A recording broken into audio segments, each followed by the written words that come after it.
Hey Olive, Arlo, and Frank.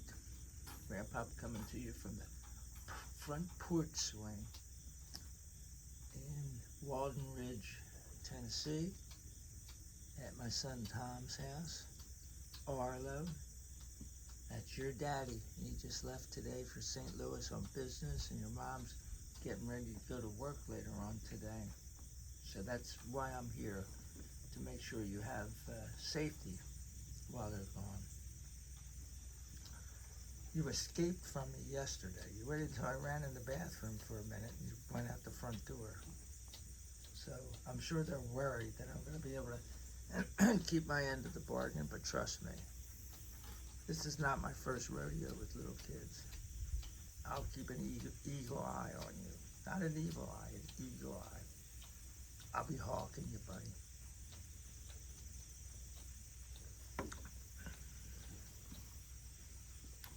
Today we're in Genesis chapter 46, and we're going to look at the children of Jacob, or Israel, whatever you want to call them, when they go to Egypt. So now Jacob knows that Joseph is still alive. He thought he was dead for 10 or 15 years. And he now realizes that not only is he alive, but he's a powerful man in Egypt. And he's sent all these wagons to bring all their possessions, although Pharaoh said, don't worry about your possessions, because you can have anything here. And this was the richest land on the planet Earth, scholars believe, at the time.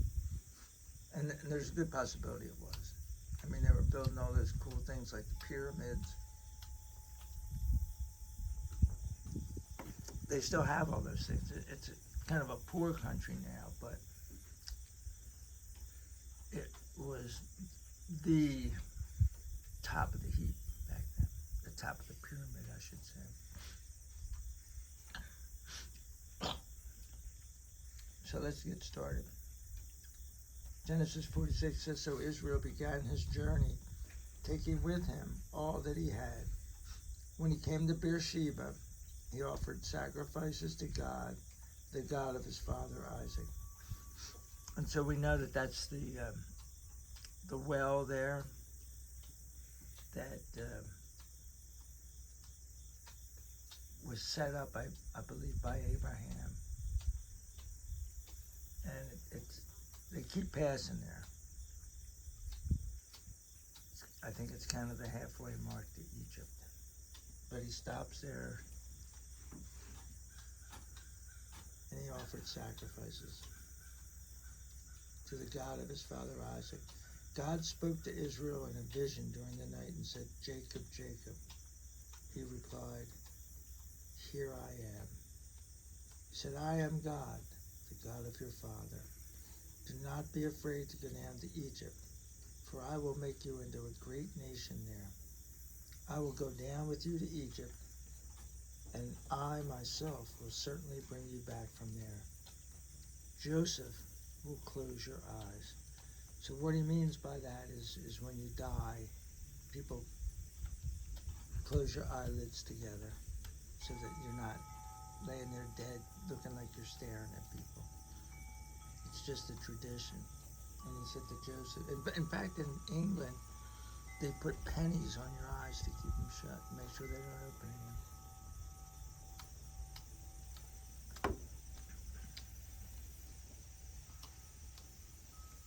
Then Jacob started out from Beersheba, and the sons of Israel carried their father Jacob, their little children and their wives in the wagons that Pharaoh had sent along to transport him. Jacob and all his descendants took their livestock and the possessions they had acquired in the land of Canaan, and they went to Egypt. He brought with him to Egypt his sons and grandsons, his daughters and granddaughters, all his descendants. These are the names of the sons of Israel who went to Egypt, Jacob and his sons. So now we're going to get into one of these lists. And that's okay. Sometimes there's a list. We'll just read it to you. Reuben, the firstborn of Jacob, the sons of Reuben, Hanok, Palu, Hezron, and Carmi. The sons of Simeon, Jemuel, Jamin, Ohad, Jachin, Zohar, and Shaul, son of a Canaanite woman. The last one, Shaul. The sons of Levi, Gershon, Kohath, and Merari. And remember that when we get to the book of Exodus, we're going to look at the priestly clan who are from the sons of Levi.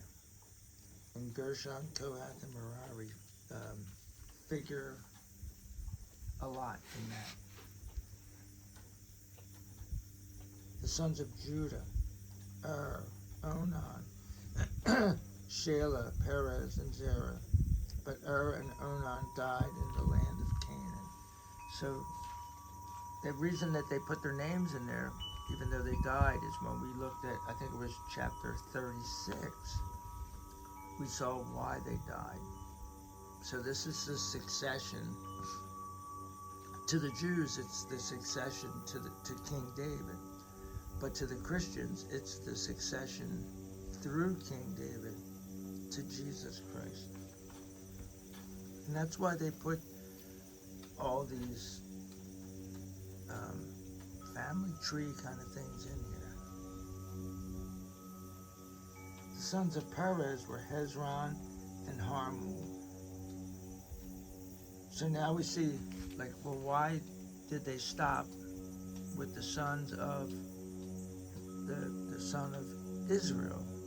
But this one they keep going, and they go one more, and that's because Perez is the next step on the line to King David. The sons of Issachar, Tola, Pua, Jashub, and Shimron. The sons of Zebulun, Serach, Elon, and Jaleel. These were the sons of Leah, whom she bore to Jacob, Padanaram, along with Dinah, his daughter. His sons and daughter numbered 33 in all. So we remember that Jacob wanted to marry Rachel, but Rachel's dad fooled him and had Leah going there because she was older. So he wound up like sleeping with Leah, being married to Leah, and having kids with Leah. And then he started having kids with the servant women of Leah and Rachel. And lastly, Rachel has, he has Joseph and Benjamin through Rachel. And this is all important information.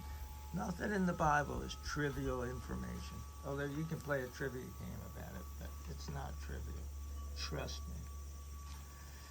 me. The sons of Gad, Zephon, Haggai, Shuni, Esbon, Eri, Arodi, and Areli. The sons of Asher, Imnah, Ishva, Ishvi, Beriah, and Sarah their sister.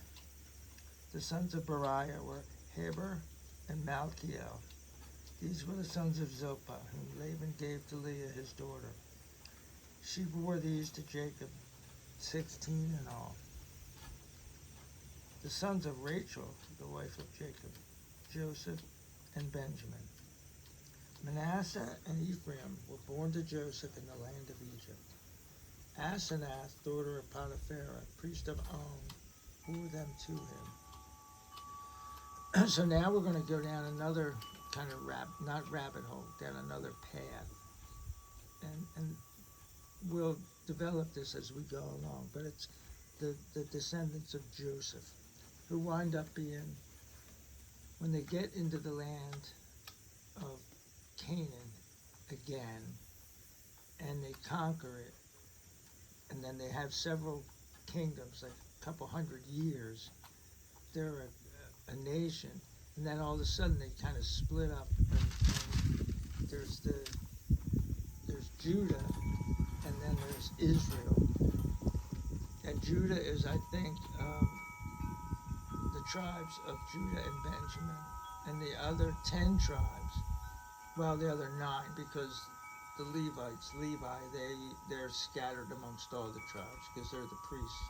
So the other 9, they become the kingdom of Israel. They're to the northwest of the kingdom of Judah. And they actually have separate kings. And so then they go on for hundreds more years as 2 separate kingdoms. And this is starting to set that up. Like, okay, well, who are the players? Because this all matters. This all matters. It sounds a little boring, but it all matters. And we're not going to talk any more about it here, but we will develop it as we get into the next several books after Genesis. The sons of Benjamin: Bela, Becher, Ashbel, Gera, Naaman, Ehi, Rosh, Hupam, and Ard. These were the sons of Rachel who were born to Jacob, 14 in all. The son of Dan, Hushim. The sons of Naphtali, Jaziel, Guni, Jezer, and Shillem. These were the sons of Bilhah, whom Laban gave to Rachel his daughter. So she's another servant woman. She bore these to Jacob, 7 in all. All the direct descendants of Jacob who went to Egypt with him were 66 in number. This number does not include the wives of Jacob's sons.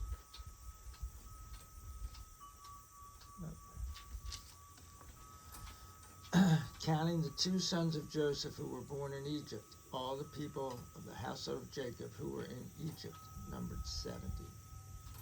Jacob sent Judah before him to Joseph to accompany him to Goshen. So they came to the land of Goshen. Joseph harnessed his chariot and went up to meet his father Israel in Goshen. When he met him, he hugged his neck and wept on his neck for quite some time. And I can just imagine the emotions of both of them. Joseph thought, I'll never see my family again. He probably had come to grips with, like, I'm not even a member of that family anymore. Because Joseph didn't know. None of these people know that there's going to be a King David. None of them know that there's going to be a Jesus. They're just living their lives, just like you guys. They're just living their lives. And so he's making the best of the situation. And all of a sudden he finds out that his dad's still alive. And he's able to meet him again. And Jacob finds out that his son's still alive. And he's able to not just see him again, but to live with him. To see all his kids and grandkids and stuff like that.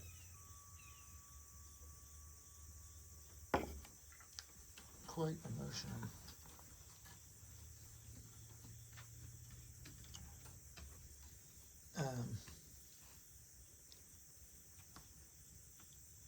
Jacob sent Judah before him to Joseph to accompany him to Goshen. So they came to the land of Goshen. Joseph harnessed his chariot and went up to meet his father Israel in Goshen. Oh, I'm reading this again. I thought that sounded familiar. Israel said to Joseph, Now let me die, since I have seen your face and know that you are still alive. Then Joseph said to his brothers and his father's household, I will go up and tell Pharaoh, my brothers and my father's household, who are in the land of Canaan, have come to me. The men are shepherds. They take care of livestock. They have brought their flocks and their herds and all they have. Pharaoh will summon you and say, What is your occupation? Tell him your servants have taken care of cattle from our youth until now, both we and our fathers, so that you may live in the land of Goshen. For everyone who takes care of sheep is disgusting to the Egyptians. So we think of this as a bad thing. Like the Egyptians are xenophobes. And the people that they hate the most, and they're not just xenophobes, they don't like other like people from other countries. But they're also like kind of classist. Like, we're this class, and if you're in a different class, we don't like you. We're not going to eat dinner with you. That happened in another chapter. Like, yeah, they're shepherds. We're not eating with them. So the Egyptians, except for Joseph, ate at a different table.